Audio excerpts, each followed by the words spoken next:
In this video, we're going to be making the Bunny Ear Boulevard table runner, which is super cute and just perfect for right now. We'll also be using the fabric kit. It includes everything except for the batting. So let's get started.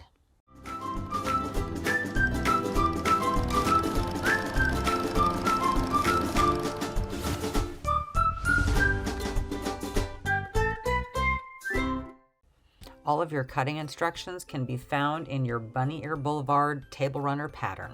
All right, so we have already cut out all of our pieces and labeled them. The first step in our pattern is to take all of the B, as in Bravo, pieces, and we are going to attach the D, as in David, pieces. Now you should have lots of these.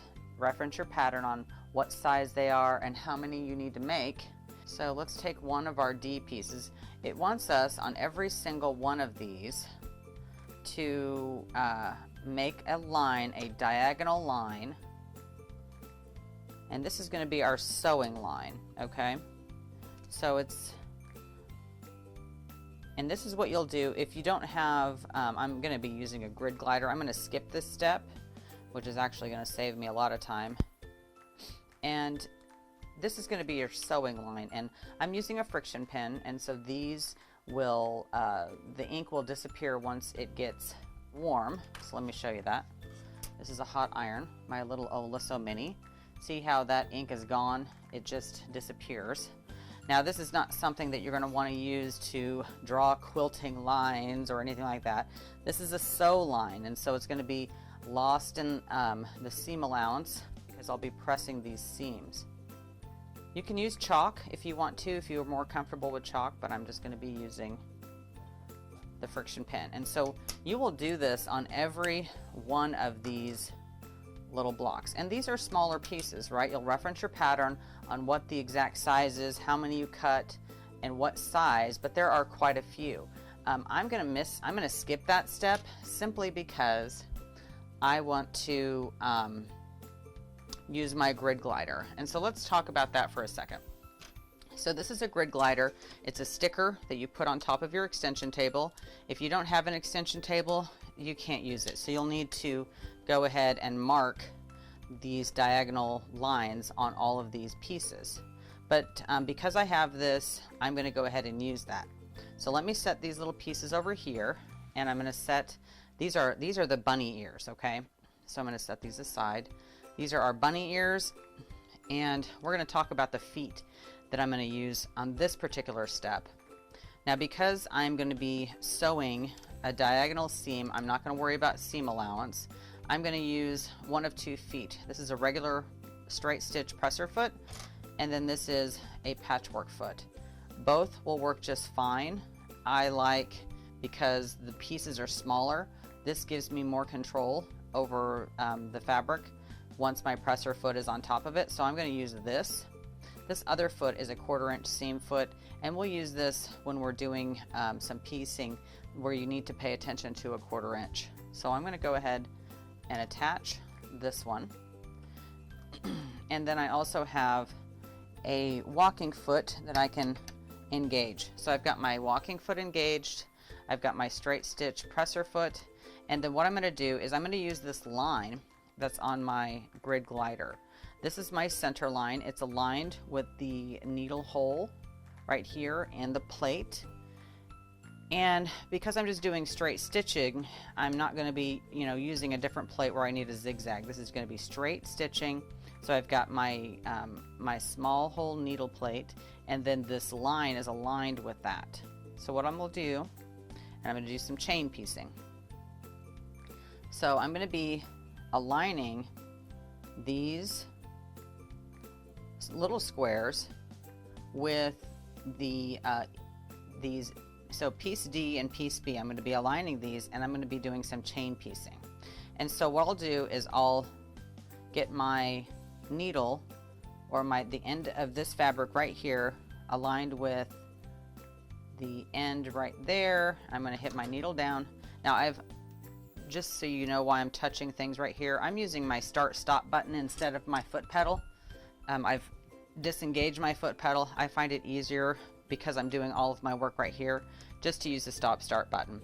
I can adjust the speed with this machine. This is the Juki DX4000 Kokichi. And so I'm going to kind of go a little slower to start. And my starting stitch is going to be a lock stitch. And then I'm going to continue to sew. So my ending stitch, I'm not going to have an ending stitch. I'm just going to continue to sew. I really don't even have to have a lock stitch because I'm going to be chain piecing. So what I'll do is, I'm just showing you this because I've drawn the line, but the rest I'm not going to draw the line on. So I'm gonna slow it down a little bit because these pieces are smaller. I don't need to go so fast. So then I'm just gonna grab these pieces and I'm gonna continue to chain piece. I'm aligning the edge of this square with the edge of that larger rectangle, and I'm using my presser foot up down button. I'm aligning it, and then I've aligned the bottom corner of this square with this line down here, okay? And then once I have everything aligned, this is where I'm skipping the step of drawing a line. So I'm just going to continue sewing. Whoops, I missed my mark. I'm going to take the next one and just continue. So I'm going to do this with all of my pieces. Each bunny, I have 6 bunnies, and each bunny has 2 ears. So I'll be doing this with 12 pieces, right? Yeah.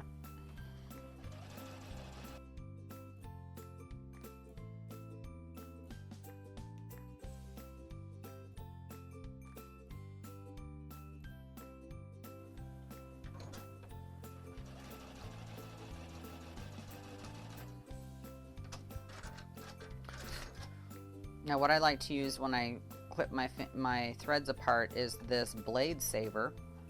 It has a little place where you can put your screwdriver. This is a used rotary blade that is not sharp anymore, and so this has a little case, goes right in there. There's little magnets, so it's nice and compact. When you're ready to use it, you can take that out, align those magnets to clip together. Has these little things so that it won't slip around on your surface, and then you just set it in here with this blade part open, okay? And then you just come through and instead of using little scissors, this is just a cute little creation that I forget the name of the lady that invented this, but she has all sorts of sizes for your different rotary blades. This particular unit fits the 45mm blade. She has the 60-inch one, the 28mm one, not inch, millimeter I should say. Anyway, and they come in all sorts of colors. So fun. It's called the Blade Saver. All right, so I have all of these top corners done. Now we're going to do the other side. Let's see, do I need to trim these first? Let's see if they're going to cross. I do. See, they're going to cross. So I'm going to have to trim them first. So I'm going to do the other corner because I like to, kind of batch my chores here. And I think trimming is a chore. So we're going to just continue with sewing until we have to trim.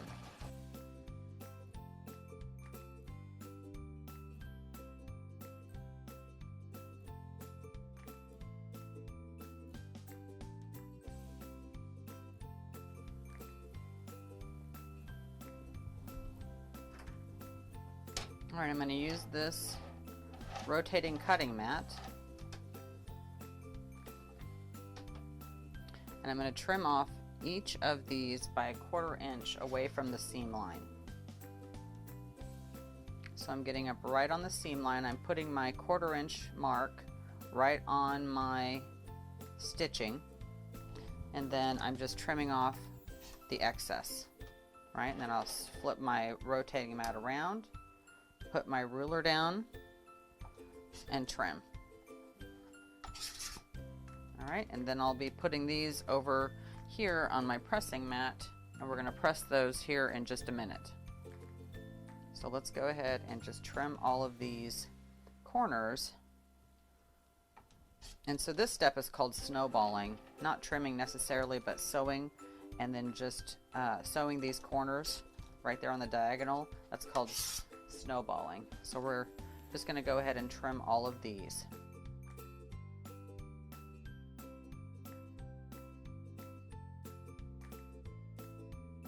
Now I'm using the Oliso mini iron. These come in all sorts of colors. This is the aqua color. So I'm going to press it towards, out like that, right? Press it out like that. Now I am going to use a clapper. This is a really cute clapper that I got from my friend Sarah Thomas with Sari Diddy. And it really just lets the seam lay flat.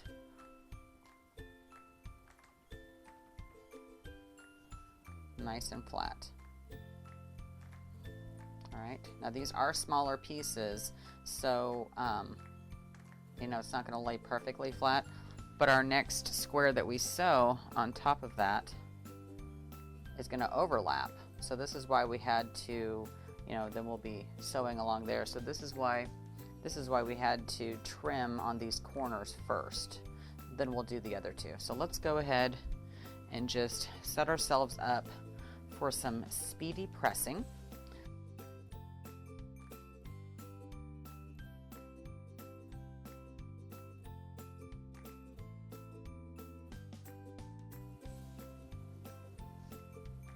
This just isn't staying down. So I'm going to add a little bit of starch. Now I've pre-treated my fabric with starch, and I'm going to just hit it again. So if you haven't pre-treated your fabric with starch and you hit it with starch for the first time, you will probably experience some shrinkage. So I recommend just pre-treating your fabric before you cut. This is really going to like make it lay down flat.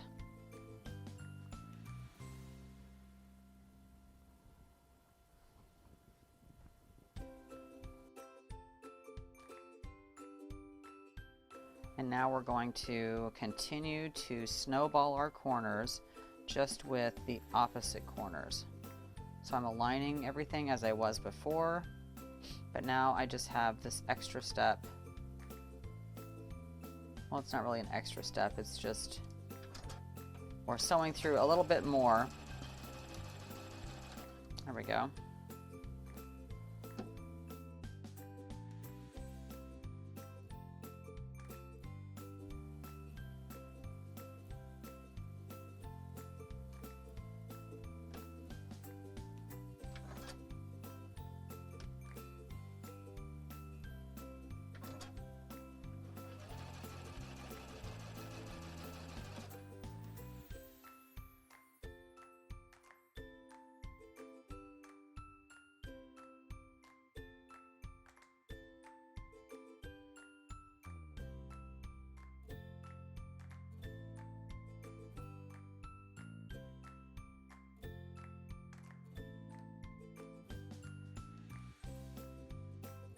All right, we're going to trim.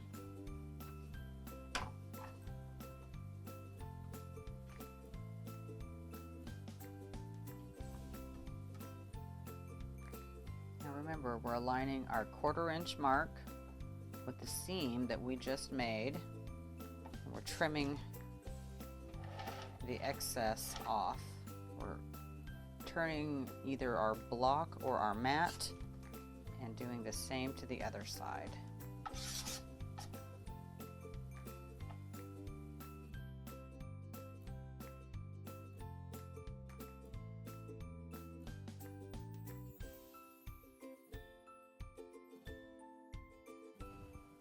All right, all of our ears are done. All right, we're going to set those aside. And now the next thing that we're going to work on is our head unit. So let's take a look at that. Now our head unit is a lot like the ear units, right? Except for we're not going to have any overlapping Nothing's going to be overlapping. We're just going to be doing more snowballing, but we don't have to trim in the middle of these, right? So we're basically going to be putting all of these on the corners, and then we're going to be sewing the diagonal, trimming and flipping out, okay? But we're going to do the in assembly line fashion. So let's get those ready to go. Just going to start on one corner like we did the ear units.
All right, so now that we have our ears and our faces done, let's go ahead and assemble our bunnies. All right. So we're going to follow on our pattern on page 5. We're just going to kind of lay it out here, what that looks like, and this is going to be the exploded view, if you will. Let me go get the other pieces. We've got G, which is the top piece. It's probably hard to see because I've got it on a white background, right? Let's relabel that. We've got the F piece is on either side of the bunny ears. And then C is on either side of the face. And then we've got H, which is right here in the middle to separate our bunny ears, okay? So there's our exploded view of our bunny. All right, so what we're going to do is we're going to add all these rows together, add all these rows together, and then we'll add the top together. So the easiest thing to do is first we're going to just add the edges. Now we are going to, before we do that, real quick, we're going to change the presser foot. So we had talked about the different presser feet that we can use here. We've got patchwork, or we've got a 1/4 inch seam. And when I'm doing piecing, it's really up to you. We've got our 1/4 inch seam right here that we can follow. We have a 1/4 inch guide right here, which is just a redundant. Let me take our walking foot off here. Disengage that so I can get this guy off of here. So if I were to put the 1/4 inch foot here, you'll see that my seam guide lines up with this 1/4 inch mark, okay? So this line just reinforces this hinge right here, and that works good. Or we can do our patchwork. And the outside of this is a 1/4 inch. The inside is 1/8 of an inch. So either one works. Some people don't like the hinge or this little thing right here. Some people prefer that. So it's what you prefer. I prefer the hinge. I don't even think is it a hinge? I'm not sure. That's what I prefer. So we're going to use that. Just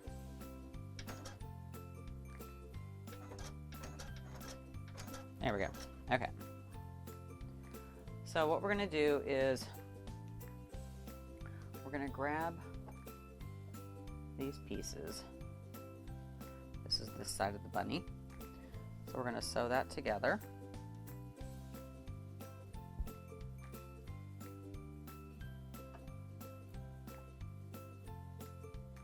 Just going to line that up. And then I'm going to sew that down. So I'm using the line on my grid glider as well as this hinge. Now I am going to change my sewing. I'm going to give myself a reverse stitch at the beginning and at the end. Take it down a notch.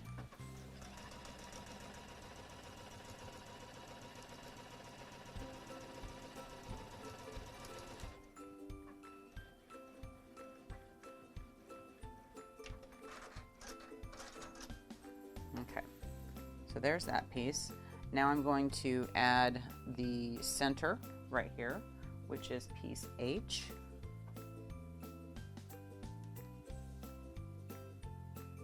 Line that up.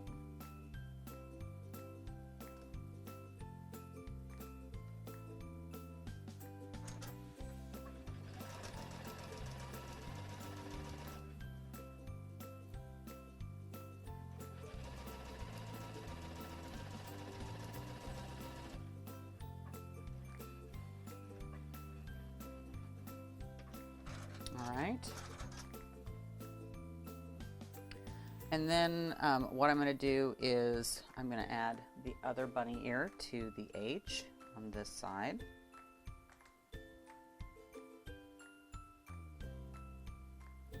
Now look here.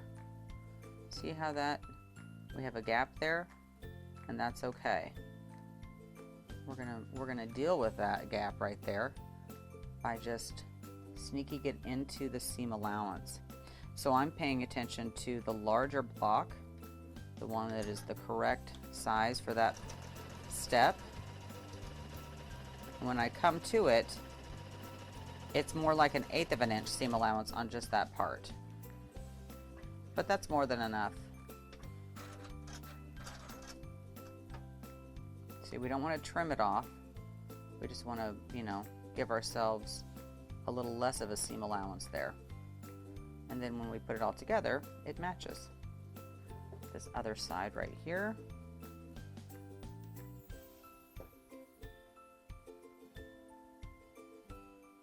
The same is going to happen right here.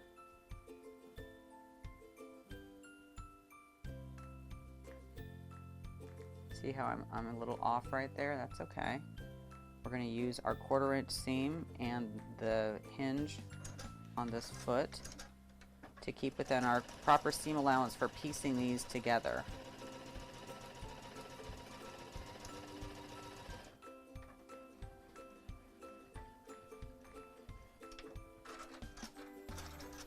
Alright, so now we have all of the bunny ears together. Everything looks good right there. Okay, so I'm going to set these aside over here. I'm going to press that in just a minute because now we're going to put these sides to the face together.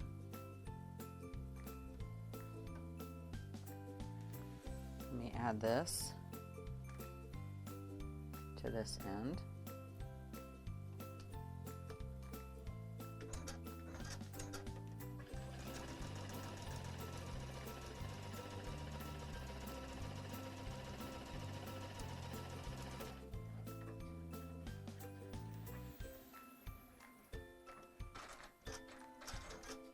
And we'll add this to the other end here.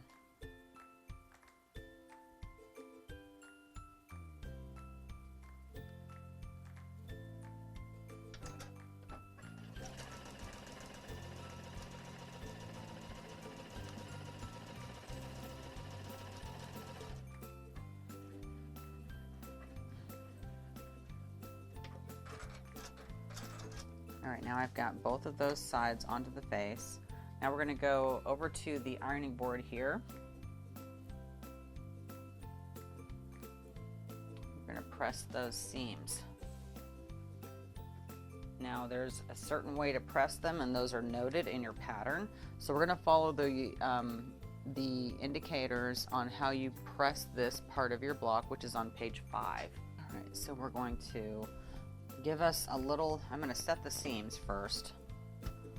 All right, we've got lots of seams to set. Just a little bit of a press.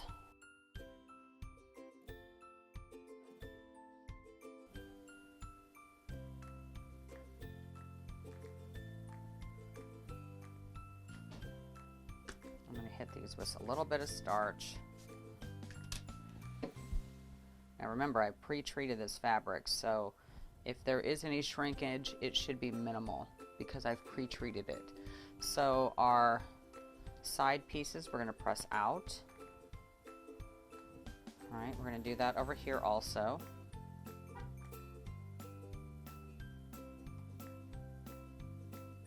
And then we're going to press, we're basically pressing away from the bunny ears.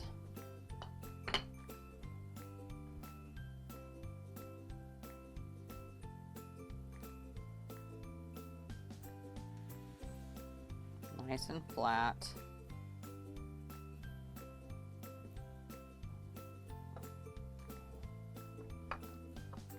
All right, so there's that piece.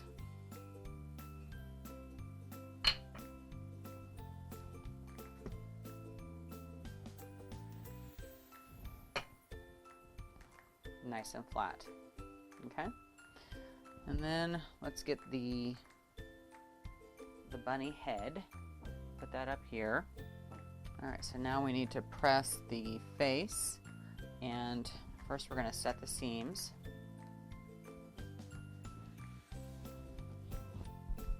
And then just like the diagram on the pattern, we're going to be pressing those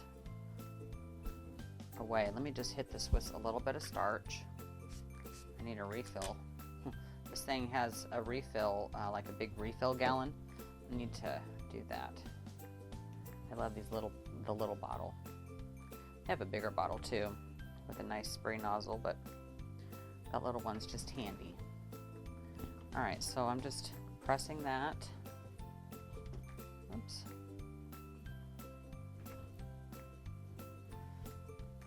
All right, so now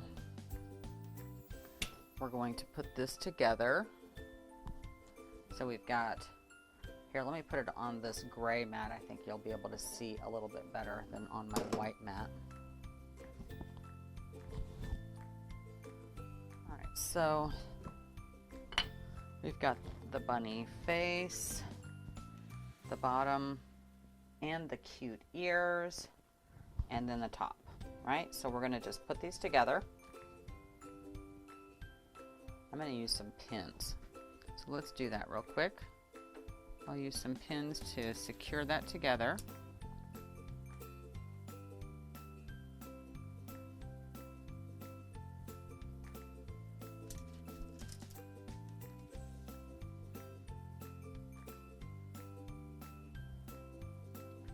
All right, and now I'm going to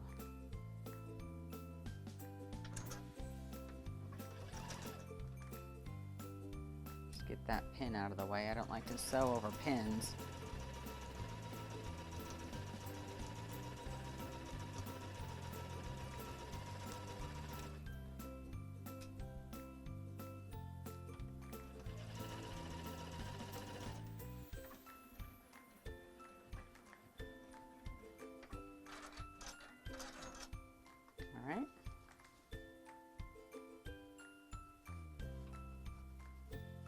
cute.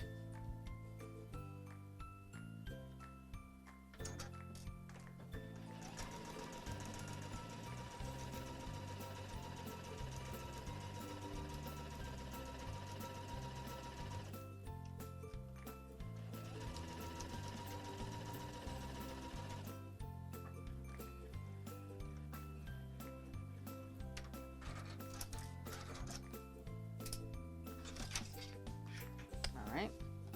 Now this is going to be the bottom, and I'm going to be pressing that towards the bottom strip. So let's do some joining of the bunny head and the bunny body, or the bunny face. I think it's going to be easier if I sew it this way, because if I sew it this way, then I have a chance of bending the seams in a way I don't want it to. So I'm going to sew this way. Now I'm going to use my 1/4 inch seam marking, and see, I'm just a little bit off right here, but I'm going to use the outer edge as my measuring.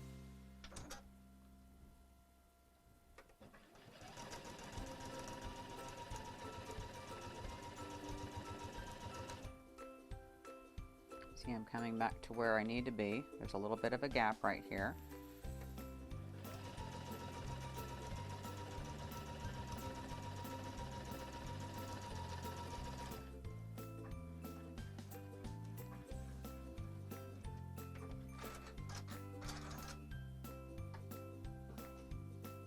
Okay, that's really cute.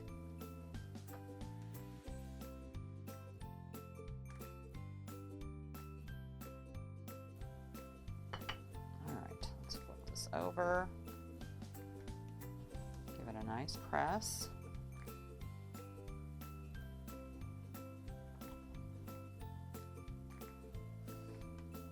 Really, really cute. I love that. You'll be following the same process to make each of your bunny heads with the big bunny ears. There are a total of 6 bunnies for the table runner pattern. You'll follow the instructions on your pattern and sew your bunny heads together, and the pattern recommends that you do them alternating, one facing up, one facing down. It's just a cute way to lay them out. Once I assembled all of the bunnies together, I sandwiched these all together, and I made myself a little quilt sandwich, and then I used my Juki quilting rings, and I just did some simple meandering and quilted them. It turned out so cute. I even used the pink striped binding, which you can get in the quilt kit. And so once I had that all together, I finished my binding, and it came together so perfectly. I just love how this cute bunny ear boulevard table runner looks on my table. I am ready for the holidays. I'm ready for spring. This is going to be the perfect thing to have on my table. I have enough of the fat quarters of my bunny fabric left over to make even another set, so I'm thinking about that. I really hope that you find time to make one of these for yourself or for someone you love. Bye for now.